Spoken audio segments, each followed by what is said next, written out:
Magandang araw po sa inyo. Ito ang guided at ang ating reading ngayon is for the month of June para sa mga Sagittarius. Actually, itong zodiac na to, ang Sagittarius, ang pinaka last na maa-upload ko for the month of June reading because meron ako mga ibang or nagkaroon ako ng mga blockings habang binabasa ko siya with the other zodiac. So, nakailang repeat ako, hindi lang siguro tatlo.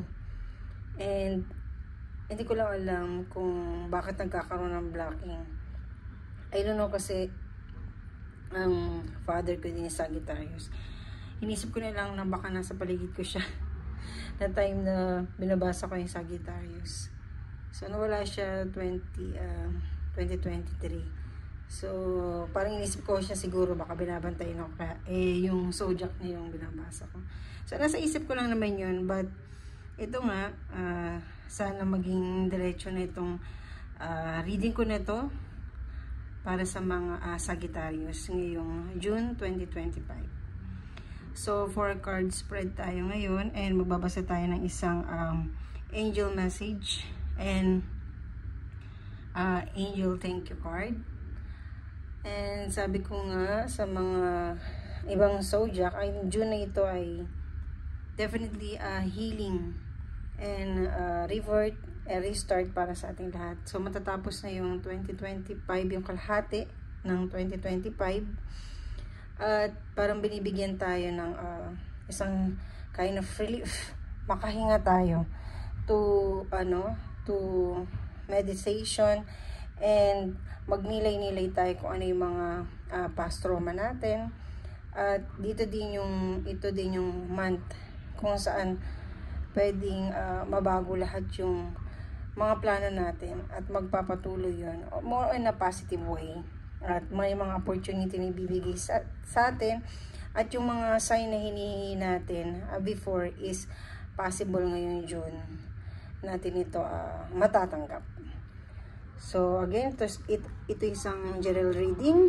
But, lagi kong sinasabi na nakita mo itong aking video nito dahil merong mensaheng ipinapaabot sa iyo ang iyong mga anghel.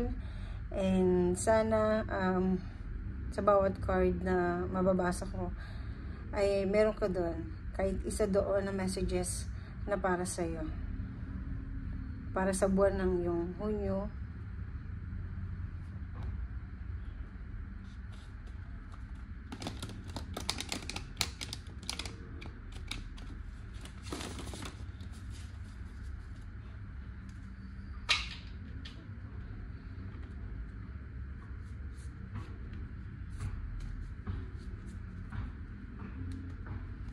So, ano kaya ang naka-in-store sa iyo ngayong buwan ng June, Sagittarius?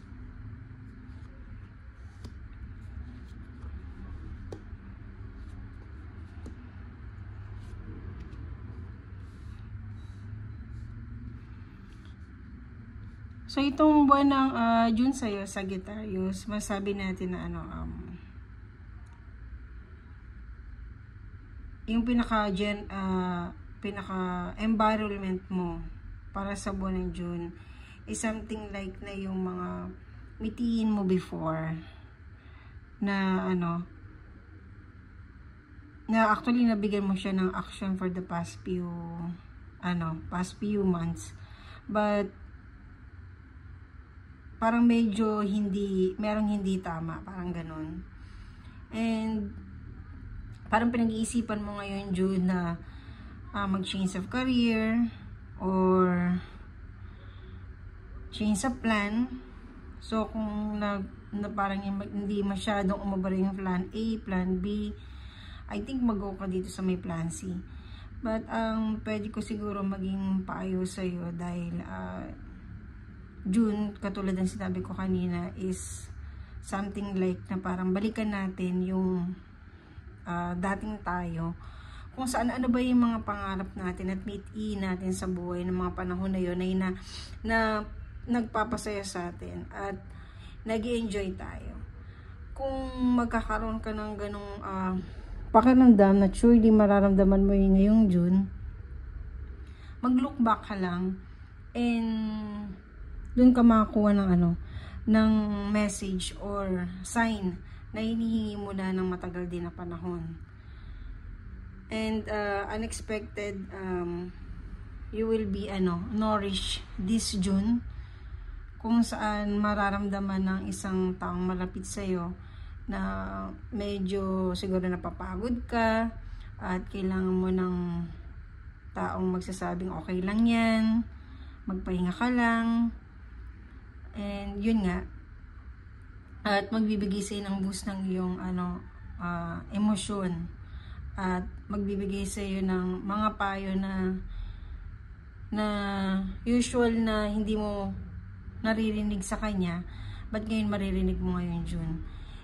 Nakikita ko din na merong isang nagbabantay sa iyo na isang espiritu, possible lost loved one mo or pwedeng lost pet na nakaantabay sa iyo at binabantayan ka pa rin niya hanggang ngayon. Posibleng isa siya sa mga anghel mo kung saan naging bahagi siya ng buhay mo before at inaalalayan ka niya. Binigay niya yung tao na magbibigay sa iyo ng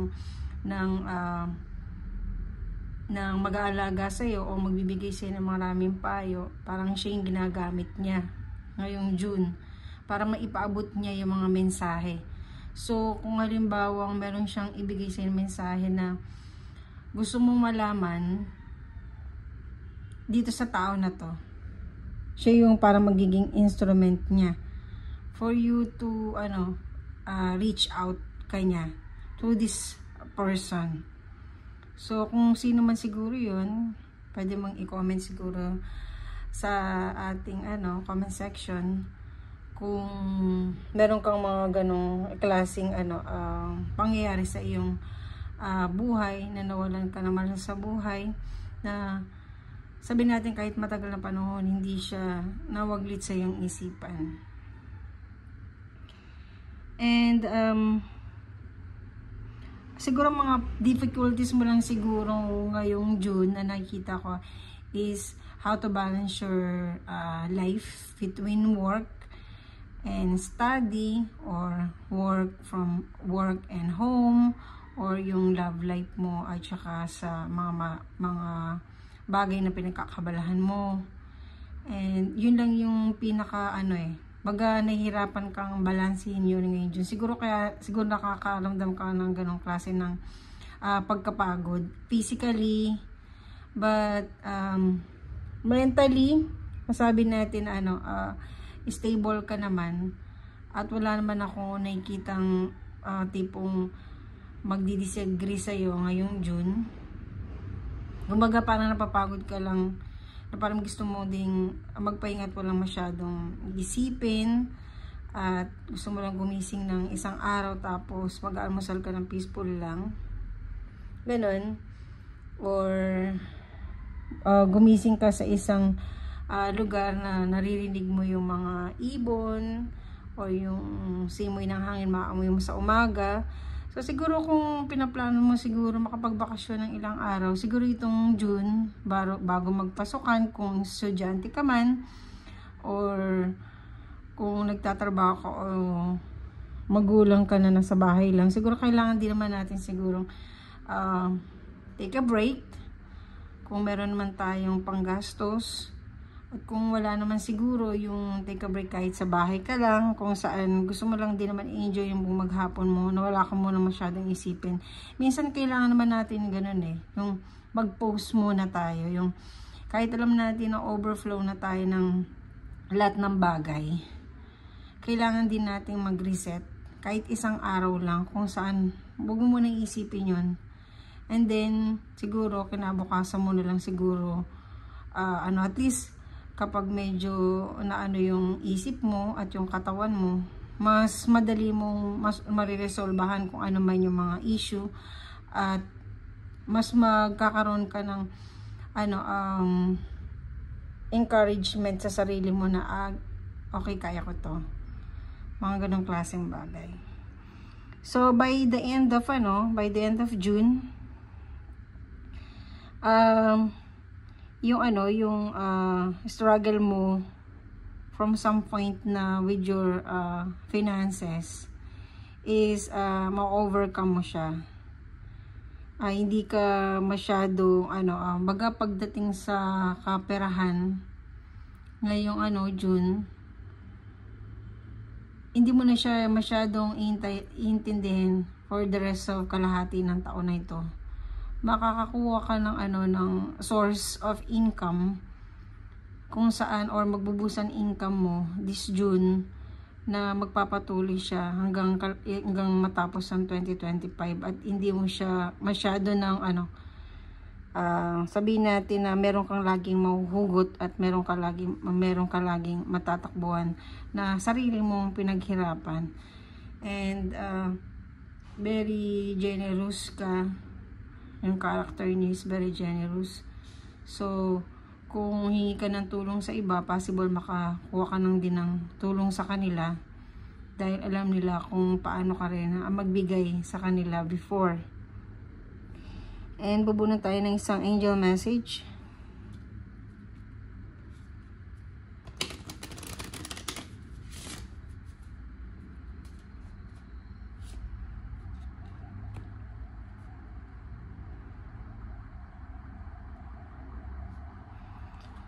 So, gaya ng sinabi ko kanina, siguro need mo tong reset na to this June, kung saan meditation brings answer. So, kapag medyo ang ating isip ay walang, sabihin natin, hindi nagugulumihan, baka lalim ng Tagalog na yun, baga, walang masyadong iniisip na, alam mo na yun, yung mga burden natin or kung ano yung mga nagpapagulo sa isip natin. And then, i-clear lang natin yung isip natin. I-clear lang natin yung ating mind. And, pagbigyan natin ang sarili natin ng isang araw na maging peaceful lang. And then, mag-meditate ka lang kahit sa kwarto mo o kung saan ka man na maging komportable ka. Kahit mga ilang minuto lang ito para ma-clear mo lang din yung yung aura mo para din yan, kumbaga yung aura mo yung magbibigay sa'yo ng ng magandang impression para sa ibang tao at mag-reflect yan sa buong bahay mo. So, kung ano yung emosyon mo na yun, sigurado magkakaroon ng malaking impact yun sa paligid mo. So, pinapayo lang din ng angel mo na mag-meditate ka, mag-post ka for a day for you to parang mas makuha mo yung mga tamang sagot. At definitely, kagaya ng sinabi ko kanina sa'yo, diba, na this June is makuha mo yung mga yung mga tanong sa mga sagot sa mga tanong mo before, at ngayon yung mga tanong na gumugulo pa rin sa'yo is makuha mo lahat yun. Ang mga sagot is this June. So, ano yung thank you card?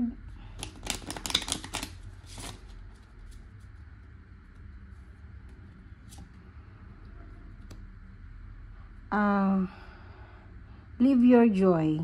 So, thank you, angel, for supporting me as I follow my joy. So, yun naman ang gusto ng anghel natin is yung sinusuportahan tayo kung ano yung mga bagay na magbibigay sa atin ng happiness.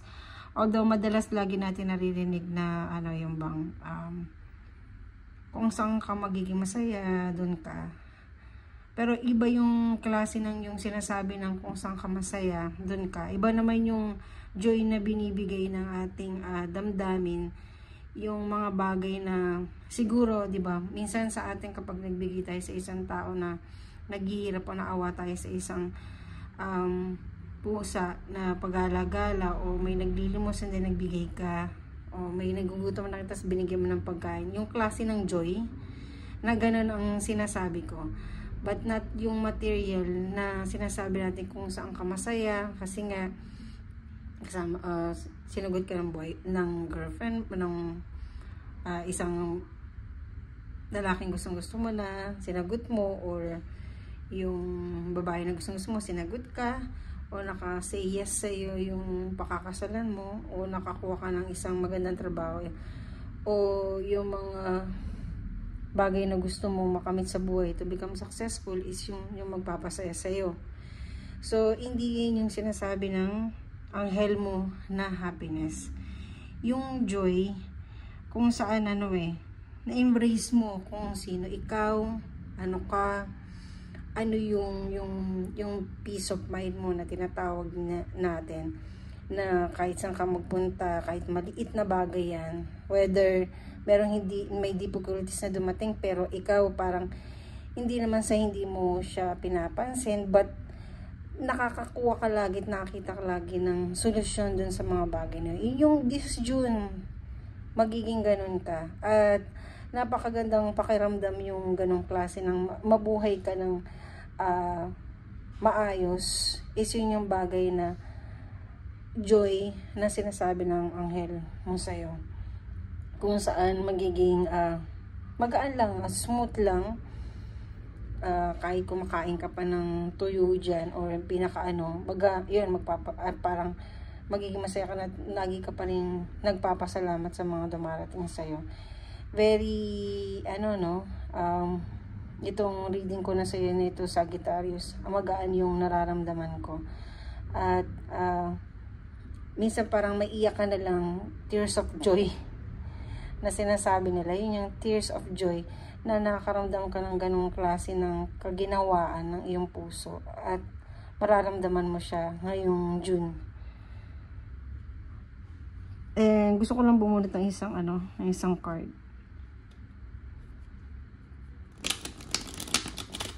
Para medyo ma-clarify natin yung gustong ipaabot pa sa'yo. Dahil ikaw ang pinakahuling nabasa ko ngayong for June,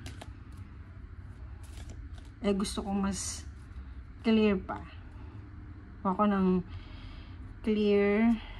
So, sharing your success, build more success. So, gaya ng sabi ko kanina, like example, diba? That you are a giver. You're so generous. At yun yung bagay nagbibigay sa'yo ng joy. And yung pagiging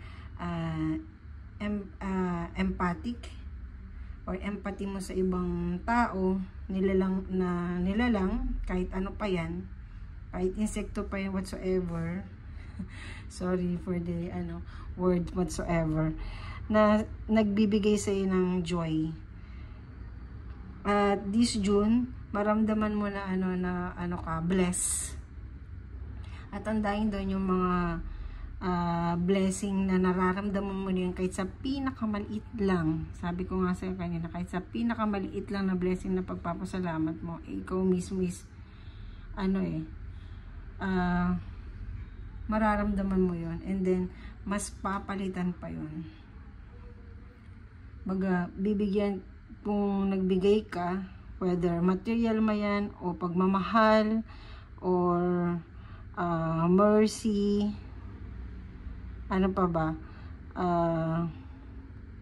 yung pagiging thoughtful mo, yung mga ganyan, babalik sa'yo yan 10 times. Yung success na yon is not just a material thing ang sinasabi ko ngayon June. So, number 6 is definitely a good number. And then 6 of Pentacles, kung saan giving, receiving, and pagiging fairness, at pagiging makakapag-influence ka ng ibang tao pag nakita ka nila yun. Kaya sabi ko kanina sa'yo kanina, diba, yung aura mo, yun ang pinaka-importante ngayon. Kasi kung ano yung orang ilalabas mo ngayong June, yun din magre-reflect sa paligid mo. At yung mga tao ni mararamdaman yun. Kung peaceful ka, ganun din mararamdaman nila. Kung very joyful ka, hindi mararamdaman nila. Kaya iwasan natin mag-isip ng mga bagay na kumbaga, itapon natin yung mga bagay na nagpapahirap sa atin, na kahit ngayong June lang, maging positibo tayo as much as possible. Dahil parang ngayon ka magpupunla ngayong June. At magpapatuloy yan for the rest of 2025, which is very good para sa'yo, diba? So, para sa reading na ito, Sagittarius, yun lang ang aking nabasa sa iyong card. Maraming salamat sa iyong pakikinig at panonood, and God bless you.